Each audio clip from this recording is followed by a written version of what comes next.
তারা দেহ মিলন করেন, কিন্তু এই দেহ মিলন স্খলন কেন্দ্রিক, স্খলন প্রধান।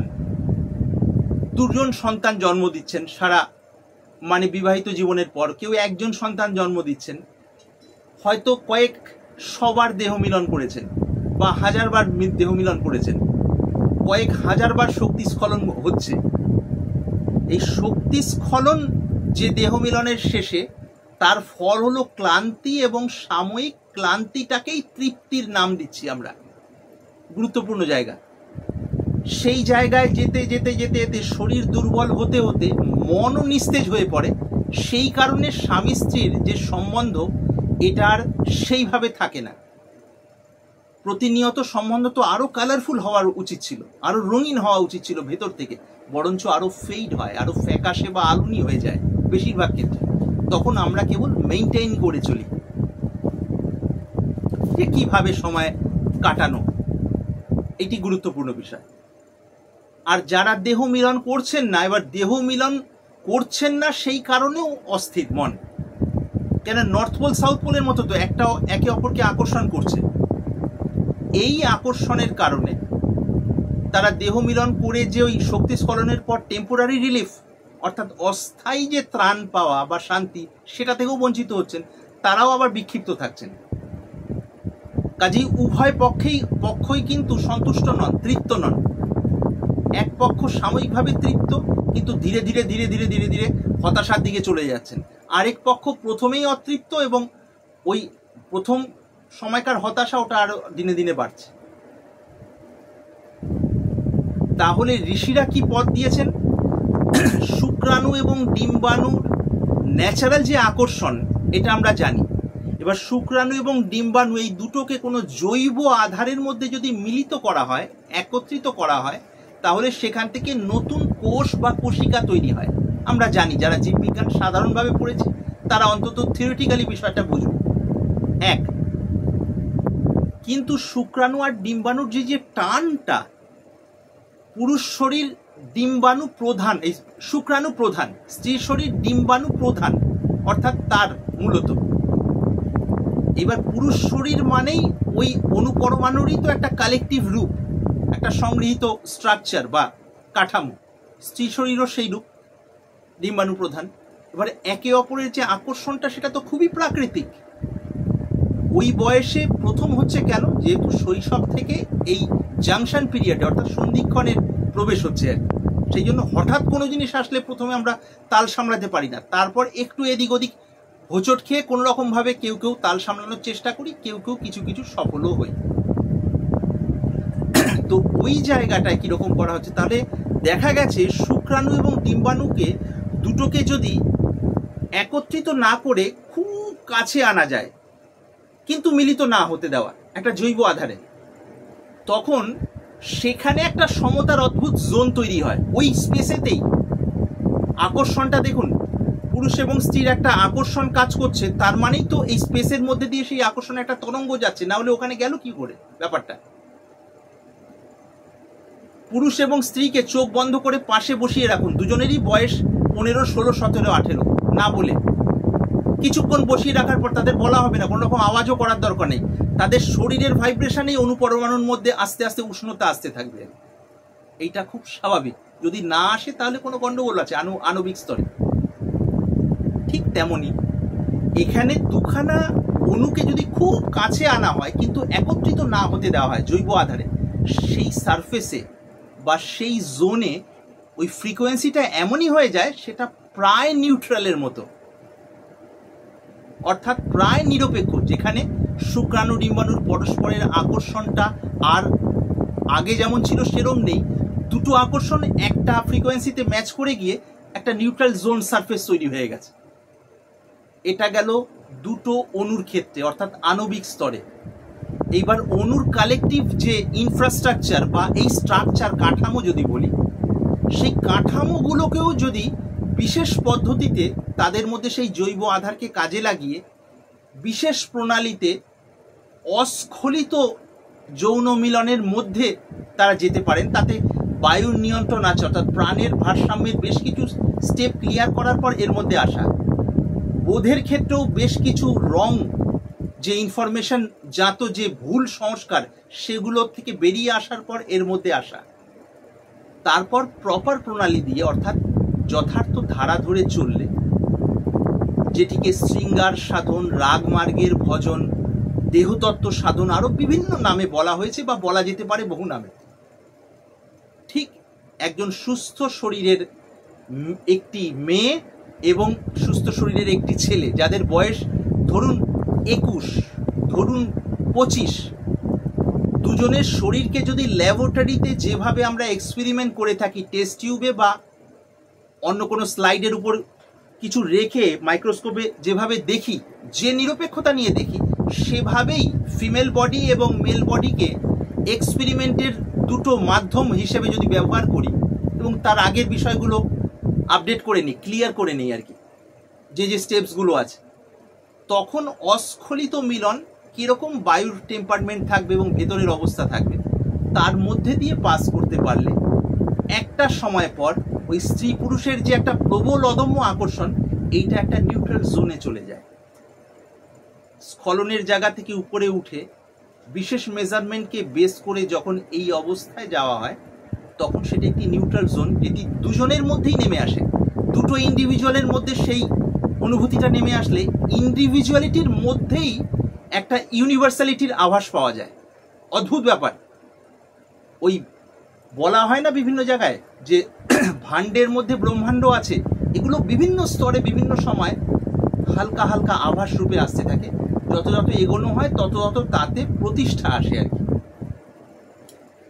একজন মেল, একজন ফিমেল, বা একজন সাধক বা একজন সাধিকা যখন ঠিকভাবে সেভাবে মিলিত হলেন, যেমন যেমন পদ্ধতি অনুযায়ী, সেই পদ্ধতিগুলো এখানে উল্লেখ আছে, তখন প্রথমে তো স্থূল আনন্দের জায়গা থেকে ধীরে ধীরে ধীরে ধীরে সূক্ষ্ম আনন্দের মধ্যে যখন আরো গভীরে প্রবেশ করে, তখন ওই আপনারা জানেন সফটওয়্যারের মধ্যে নতুন উইন্ডোজ যেভাবে খোলা হয়, তেমন ভেতরের যেন নতুন উইন্ডোজগুলো খোলে, ওপেন হয় আর কি।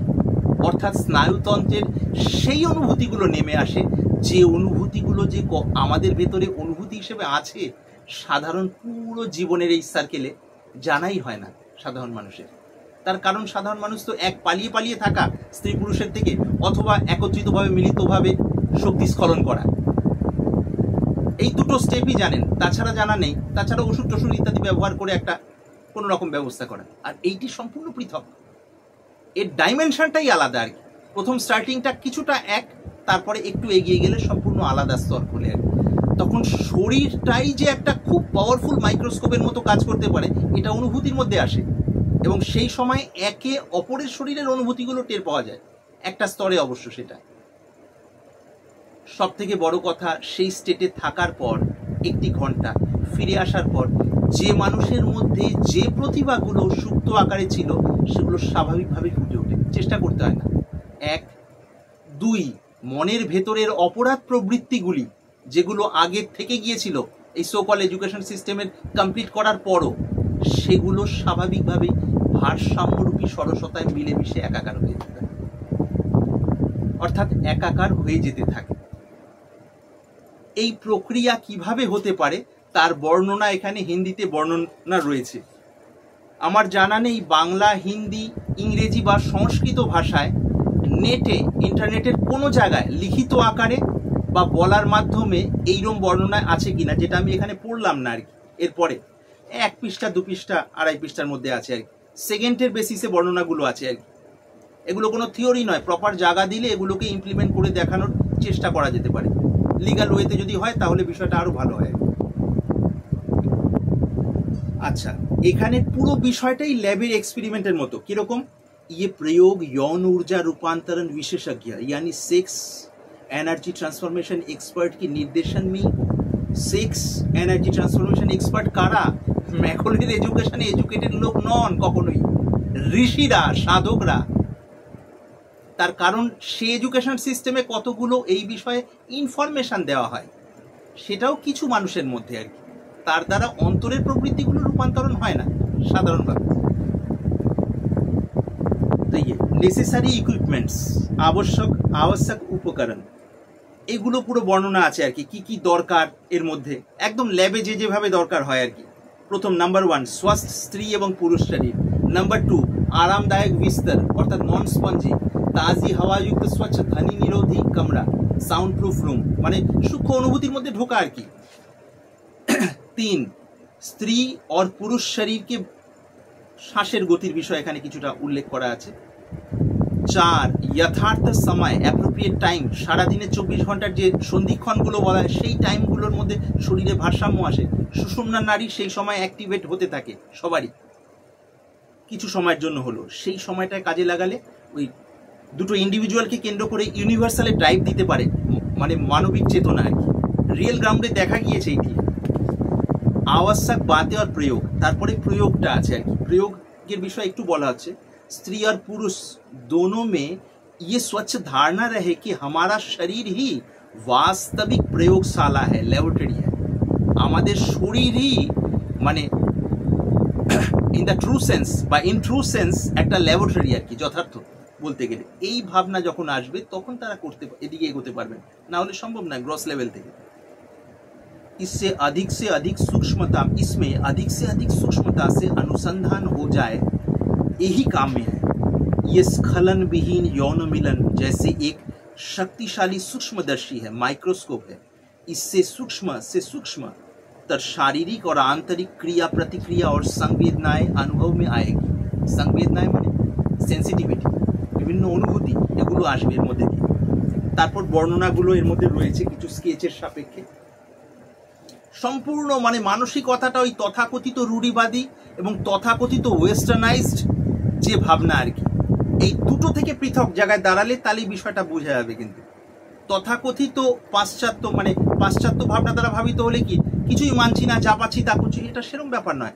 সম্পূর্ণ শান্ত পবিত্র একটা মন, দুটো শরীরও সেরকম, এবং সূক্ষ্মভাবে একে অপরকে কোঅপারেট করতে করতে শরীরের স্নায়ুতন্ত্র বোঝা, মন বোঝা, পুরনো ধারণাগুলোকে ধুয়ে মুছে পরিষ্কার করে ফেলা। তারপর যিনি গাইড অর্থাৎ যিনি এই ক্ষেত্রে যথার্থ গুরু, তিনি যেমন যেমন বলবেন সেই সেইভাবে এগোনো। দরকার হলে এই এগোনোর আগে তাদের মেডিকেল টেস্ট করা হবে যদি প্রয়োজন পড়ে আর কি, একদম ডাক্তারি হিসেবে আর কি, এবং তারপরে শারীরিক অবস্থা দেখা হবে। তাইলেই তো স্নায়ুতন্ত্রের ভারসাম্যের ব্যাপারটাও ধরা যাবে। আজকাল যে মানে মেশিনারি যে ডেভেলপড হয়েছে তার দ্বারা বুঝতে পারা যাবে আর কি মস্তিষ্কের এবং শরীরের এই সম্পূর্ণ প্রক্রিয়াটা। 1 পাতা 2 পাতা 3 পাতার প্রায় আর কি বলা যায়। এইটা শেষে, তারপর শেষে যে বক্তব্যটা এটা বলে যেটা শেষ মোটামুটি নিষ্কর্ষ আধারিত উপসংহার। তাড়াহুড়ো করে আমি বললাম, তাতে শব্দ উচ্চারণ বেশ কিছু ভুল হয়েছে, আপনারা আশা করি সার গ্রহণ করবেন। निष्कर्ष आधारित उपसंहार, वर्तमान समाज में मानव अंदर से अतृप्त और अशांत है। हिंदी बुझते पाচ্ছেন आशा करी। फलतः समाज भी उसी का प्रतिरूप बन गया। इससे ये बात स्पष्ट है कि सूचनाधारित शिक्षा यानी इंफॉर्मेशन बेस्ड एजुकेशन से मानव का सार्विक विकास कदापि संभव नहीं। এটা বারবার কিন্তু শিক্ষা ব্যবস্থার নিন্দা করে কাউকে আঘাত করার জন্য নয়, এটা যে কি ভয়ঙ্কর ক্ষতি করেছে এর মতো ক্ষতি আর কিছুই করেনি কোনোভাবেই। কোনো জাতিকে শেষ করতে হলে তার শিক্ষা ব্যবস্থাকে নষ্ট করে দাও, জাতি আপনা আপনি শেষ হয়ে যাবে। সেই জন্য বারবার করে তীব্রতা বোঝানোর জন্য এর রিপিটেশনগুলো ওই অর্থে নেবেন। पक्षांतर में यदि हम वास्तविक एवं आंतरिक तथा शारीरिक तृप्ति संश्लिष्ट प्रयोग के आधार पर वर्णित शिक्षा पद्धति को प्रचलित शिक्षा पद्धति के मूल आधार के रूप में प्रतिष्ठित करे तो ये मानव जीवन में नई सजगता, सरसता और वास्तविक संतुलन लाएगी। यदि वर्तमान शिक्षा व्यवस्थार जायगाय আমরা যদি এই বাস্তবিক শিক্ষাটিকে মূলে প্রতিষ্ঠিত করা যায় তাহলে এটি মানব জীবনের ক্ষেত্রে নতুন সজাগতা, সরসতা, যেটা বিশেষ নিড, সরসতার অভাবেই কিন্তু মানুষ অপরাধ করে জানবেন। যাবতীয় অপরাধের মূলটা কখন, যখন মন নিরস হয়ে যায় তখন অপরাধের দিকে যায় মন। তো সরসতা এবং যথার্থ संतुलन মানে ভারসাম্য নিয়ে আসবে। तब शिक्षा छात्र के लिए बोझ न रहकर आस्वाद्य और उपयोगी बन जाएगी। ऐसी स्थिति में सामाजिक अपराध सहज ही विशेष मात्रा में कम हो जाएगा। যখন শিক্ষা কেবল বোঝা না থেকে আস্বাদনযোগ্য হয়ে যাবে, তখন এটা তো আর ছাত্রদের পক্ষে কষ্টকর হবে না, বেশ রুচিকর, ভালো লাগার বিষয় হবে। আর স্বাভাবিকভাবেই অপরাধ প্রবৃত্তিগুলো ভেতর থেকে হাওয়া হয়ে যেতে থাকবে, তার কারণ আনন্দের অভাবেই অপরাধ প্রবৃত্তিগুলো মাথা চাড়া দেয় মূলত। ऐसी स्थिति में अपराध विशेष मात्रा में कम हो जाएगा। प्रारंभिक स्तर पर, এটা খুব গুরুত্বপূর্ণ জায়গা, प्रारंभिक स्तर पर कुछ मानसिक तथा सामाजिक प्रतिकूलता भले ही आए पर समय के साथ साथ वे नहीं रहेगी। যে কোনো নতুন জিনিস যখন শুরু করা হয় তখন মানসিক, নিজের ব্যক্তির ভেতর থেকে এবং সামাজিক জায়গা থেকে বহু রকম বাধা বিপত্তি আসে, কিন্তু যদি যখন আমরা একটু একটু প্রয়োগ করে মানুষগুলোর মধ্যে শারীরিক এবং মানসিক স্তরে অনেক সুস্থতা, অনেক সৌন্দর্য, অনেক ভারসাম্য, অনেক আরাম আনন্দ আমরা দেখতে পারবো, অনেক ইউটিলিটি তার জীবনে দেখতে পারবো সমাজের আসপেক্টেও, তখন স্বাভাবিকভাবেই আমরা এটাকে কিভাবে এস্টাবলিশ করা যায়, প্রতিষ্ঠিত করা যায়, তার জন্য যারা যথার্থ বুদ্ধিজীবী তারা উঠে পড়ে লাগবেন। প্রথমে খুব অল্প হলেও ধীরে ধীরে ধীরে ধীরে হবে। দেখুন আজকে যেটা হচ্ছে দেখছি 200 বছর আগে আমরা ভাবিনি, ঠিক সেই রকম। কিন্তু কখনোই ভুলে মনে করবেন না এটা কিন্তু পাশ্চাত্য সেক্স এডুকেশন, সম্পূর্ণ নর্থ পোল সাউথ পোল আলাদা, বিপরীত ব্যাপার আর কি। সেটা একটা মানসিকতার স্তরে এবং সেভাবে জানিয়ে বুঝিয়ে দিলে ভেতরের রূপান্তর কিছু হয় না আর কি বেশিরভাগ ক্ষেত্রে, কেননা ওই ইনস্টিংক্টগুলোই তো ধাক্কা দিতে থাকে। আর এটা যেই স্তরের রিসার্চ বা সাধনা ওই ইনস্টিংক্টগুলোকেই নতুনভাবে চ্যানেলাইজ করে দেয়, নতুন দিশায় দেখা গেছে এটা প্রয়োগ করে।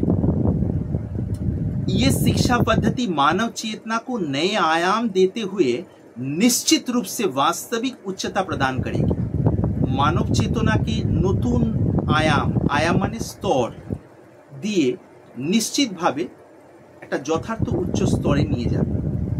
और निरपेक्ष विश्लेषण से देखे तो ये शिक्षा प्रणाली विश्व शिक्षा पद्धति की नींव होने की गरिमा रखती है। একদম সোজাসুজি এখানে বলা হচ্ছে, যদি কেউ নিরপেক্ষভাবে কোনো শিক্ষাবিদ কোনো আপেক্ষিক ধারণার মধ্যে আটকে না থেকে দেখেন, দেশকাল পরিস্থিতির আপেক্ষিকতায় বুদ্ধিকে আটকে না রেখে বিশ্লেষণ করেন, বুঝতে পারবেন যে সারা পৃথিবীর সমস্ত শিক্ষা পদ্ধতির বেস বা ফাউন্ডেশন বা ভিত হওয়ার যোগ্যতা রাখে এর মধ্যে, অর্থাৎ এর কে মূলে রেখে করলেন, অর্থাৎ এই শিক্ষা পদ্ধতি। ये विश्व शिक्षा की जो शिक्षा व्यवस्था, ये शिक्षा प्रणाली उसकी नींव होने की गरिमा रखती है, ये बात समझ में आएगी, অর্থাৎ এই তত্ত্বটা বোঝা যাবে। শেষে একটু মোটা হরফে লিখে দেওয়া হয়েছে এখানে। এই বইটা করতে গিয়ে আমাকে পারমিশন পেতে হয়েছিল আর কি, প্রথমে এই সাবজেক্ট দেখে বা যে কোনো কারণে এটা পারমিশন পাইনি, তারপরে পেয়েছিল।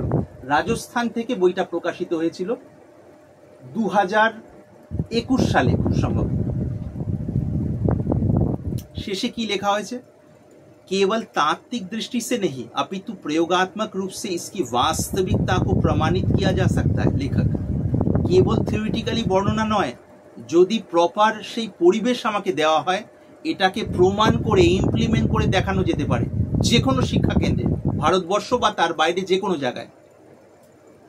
কিন্তু তার আগে তার জন্য যে যে এগ্রিমেন্টগুলো দরকার, যে যে সিচুয়েশনগুলো দরকার, সেগুলো যেন আপডেট করে নেওয়া হয়। তো মোটামুটি বলা হলো হিন্দি বাংলা মিশিয়ে, আশা করি বইটার অনেক কিছু বিস্তৃতভাবে আছে, সংক্ষেপে বলা হলো। এর মধ্যে থেকে যারা সারগ্রাহী আশা করি অবশ্যই সার গ্রহণ করবেন। বইটার নাম নব মার্গদর্শন, হিন্দিতে নব মার্গদর্শন। আন্তরিক প্রণাম।